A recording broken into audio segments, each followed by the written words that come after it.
what is the process of building your own team? You start from scratch. You've done this in business. You've done this in life.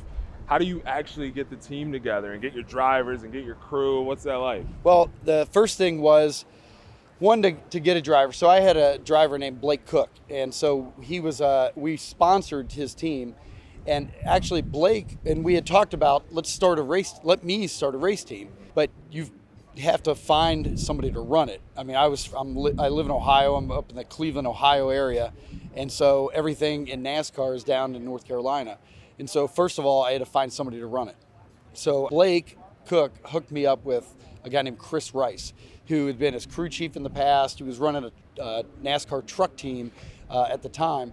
And so with the three of us, went out to dinner and just went through all the economics, like a budget of what it would look like if we actually started our own race team. And he was completely honest about it and everything else. And so since it was so much money, and I decided to pass. I was like, all right, that was good. That was cool, but like I can't do that. I mean, but 6 months later, looking at options as far as like sponsorship with other teams or, what would that look like? We decided literally to start our own team. So to go through what you have to do, you have to, one, if you don't have any equipment, if you don't have any cars, if you don't have any people, you're going to have to align, what they call an alliance, with somebody in one of the teams. So we met with Richard Childress and Chevrolet. You could either run Chevrolet or Toyota or Ford. And so we met with all of the manufacturers and a bunch of different people and then decided to go with Chevrolet. And we had an alliance deal with Richard Childress and run their engines and run their cars, buy their cars. And it's just been awesome. So that was, seven years ago. And they've been crazy, tremendous partners, and Chevrolet's been amazing. And they've helped us win. I mean, we've got 14 Xfinity wins, and we've got our first Cup win last year at Indianapolis.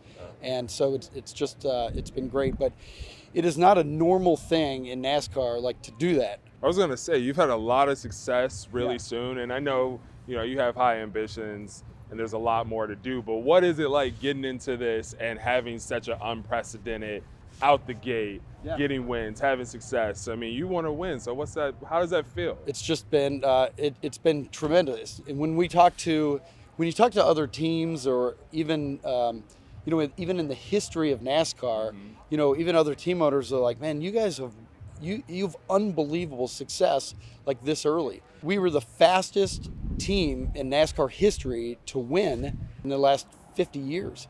We won our 7th start in NASCAR at Indianapolis in the Cup Series. And I mean, for us, it's just what we do. We're just, we're trying our hardest, but like apparently our team is really good at it. So I think in business and in sports and everything else, it's mostly about activity. And you don't necessarily think about the results, until you get really good. But, so speaking of that, not only are you good, but you're growing. So what's it like to go from a 1-car team to a 3-car team? Well, it's a lot, but it's just scaling. It's like, you hear the term in business about scaling the business. We took Leaf Filter from 1 office to now 130 offices.